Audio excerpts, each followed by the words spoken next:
Je vous présente aujourd'hui notre 560e journal de bord. Jean-Marie Le Pen, bonjour. Bonjour. Alors, en Syrie, la Turquie ne déclarera jamais de cessez-le-feu sans avoir atteint ses objectifs, a prévenu Erdogan, qui ajoute ne pas craindre du tout les sanctions américaines. Alors la question est simple, Président. Quels peuvent être, selon vous, les objectifs de la Turquie au risque d'une crise internationale majeure? Oui, écoutez, c'est simple, il faut le demander à M. Erdogan, ça.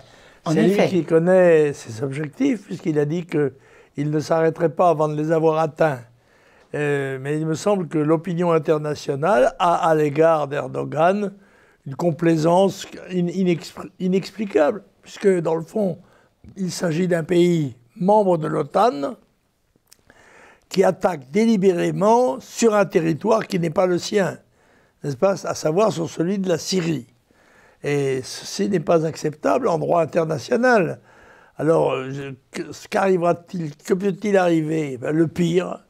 Il peut y arriver, en effet, un conflit international qui prenne source dans cette violation du droit et qui s'étende à une région qui en est elle-même extrêmement complexe. Oui. Et une vache n'y trouverait pas son veau, dit-on, à la campagne. Et je dois dire que je suis assez inquiet, moi, de voir cette agitation militaire au Moyen-Orient, parce qu'on ne peut pas savoir jusqu'où elle peut s'étendre. Oui, et qui reprend de plus belle. Et les Kurdes qui, auparavant, avaient quand même toutes les faveurs médiatiques, là, on a l'impression qu'ils sont responsables de tous les maux de la terre. Absolument, absolument. Mais les médias jouent dans ces affaires-là un rôle capital. Et ce sont eux qui font prendre conscience, vraie ou fausse, à l'opinion publique des phénomènes politiques. Oui, les médias, et aussi bien, donc vous avez tweeté d'ailleurs à cet effet, notamment une galéjade écossaise, l'arrestation d'un faux Dupont de Ligonnès, qui vous a inspiré deux fameux tweets.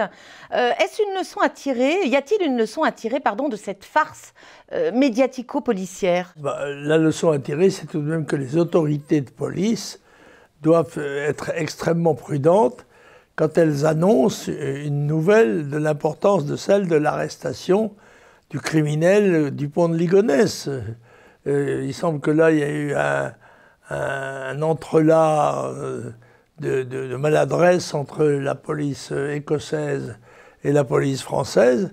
Mais il n'en reste pas moins que si cette affaire a pris cette dimension, c'est parce que les médias ont immédiatement titré en caractère d'affiche l'arrestation de Dupont de Ligonnès, alors que c'était une hypothèse et qu'elle devait être vérifiée, et que c'est en particulier le métier des médias que de vérifier les informations qu'ils publient. Oui, et puis alors là, en plus, ils n'étaient pas du tout présumés innocents. C'est-à-dire qu'ils n'y ont pas été de main morte, le moins qu'on puisse dire, d'ailleurs, qu'en est-il de Dupont de Ligonnès? Moi, je suis de ceux qui pensent qu'il est mort, mais ça n'est pas certain. Et ceci étant, ça n'aura d'intérêt que le jour où il sera arrêté avec les menottes, identifié et traduit devant nos tribunaux. Bien, alors le débat sur le port du voile islamique dans l'espace public a été relancé, et cela à l'initiative d'un conseiller régional Rassemblement National, Julien Audoul. Alors, d'après la loi de 1905, loi sur la laïcité, liberté de conscience ou prosélytisme, vous, quel est votre point de vue, Président ?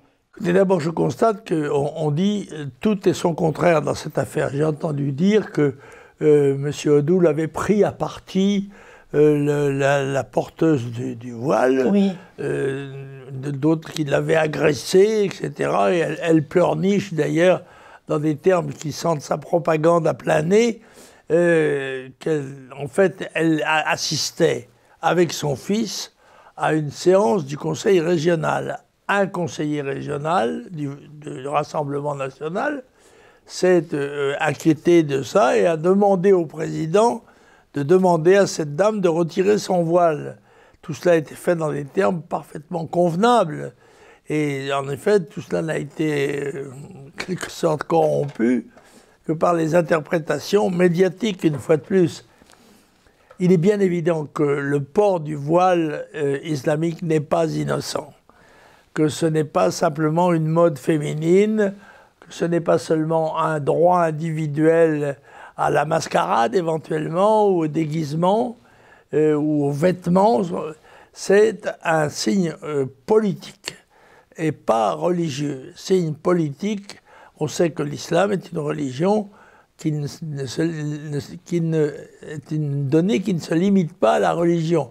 Comprend aussi le droit, la politique, beaucoup de choses. Bon, c'est un phénomène complexe, mais en l'occurrence, tout le monde sait que le port du voile est un signe de ralliement et de propagande. Identitaire. Identitaire. Et dans beaucoup d'endroits, d'ailleurs, il est porté sans être, comment dirais-je, sans provoquer d'arrestation ou de manifestation de la police, parce que ça déclencherait il faut dire des troubles graves, peut-être, en particulier dans les 800 zones de non-droit, dans lesquelles la police pratiquement n'intervient pas ou n'ose pas intervenir. C'est-à-dire que la situation dans ce domaine est beaucoup plus grave qu'on ne le dit, et que les islamistes avancent pas à pas, sans se départir de leur volonté, à mon avis, de s'imposer dans notre pays. Bien, cher Président, vous avez des séances de signature dans l'Oise, de signature de votre tome 2 des mémoires, dont on voit une infime partie là à côté de vous, mais en fait vous en débordez. Et donc, parmi toutes ces séances de signature, une très proche, samedi, dans l'Oise. C'est ça, à Avenchy, je crois. Oui, Avrechy. Avrechy, qui est aussi... c'est avenue Thierry d'Argentlieu, me semble-t-il. Exactement, 22 rue Thierry d'Argentlieu, bravo. Et à quelle heure? Le relais Amiens-Paris, à partir de 15h. À partir de 15h. Ben alors, je retrouverai donc nos amis là-bas pour signer le deuxième tome de mon livre, dont je fais actuellement les signatures d'une opération qui s'est passée en serment de main. Et malheureusement, je suis rattrapé par la nécessité de faire les dédicaces. Bon, alors là, ce sont vos dédicaces. Effectivement, vous en avez pour quelques semaines. Et tout le monde va vous harceler, ils ont bien raison, parce que vos mémoires, on le vend en poupe, va-t-on dire, et vous êtes extrêmement bien classé, notamment sur Amazon. Oui, je suis en tête. Vous êtes en tête, bah oui, mais enfin, ça va perdurer. Et sinon, vous aviez des lectures dont que vous vouliez évoquer. Oh, j'ai lu beaucoup. Le peu de temps qui m'est laissé, je le consacre un peu à la lecture. Et j'ai lu un livre de la collection. Autrefois, il y avait dans la série noire une série à ne pas lire la nuit. Alors, le livre de Laurent Oberton n'est pas à lire la nuit parce qu'il est littéralement terrifiant. Il s'appelle Guérilla, n'est-ce pas? C'est le 2 d'ailleurs, je crois. Et il évoque la prise de pouvoir, enfin la tentative de prise de pouvoir en France des islamistes après avoir saboté les réseaux électriques et plongé le pays dans un marasme total. Il y a 110 chapitres, n'est-ce pas? Certains sont très courts, mais sont quand même intitulés en chapitres. Laurent Oberton, Guérilla, c'est le temps des barbares, et c'est édité par Rhino. Voilà, ça pourrait être un thriller qui glace le sang. C'est ça. Oh. Mais c'est un thriller qui s'appuie sur des réalités. Oh. Et puis, dans un tout autre genre, alors, nous avons reçu un livre qui, Jeannie et moi, nous a beaucoup réjouis parce que il est de notre ami...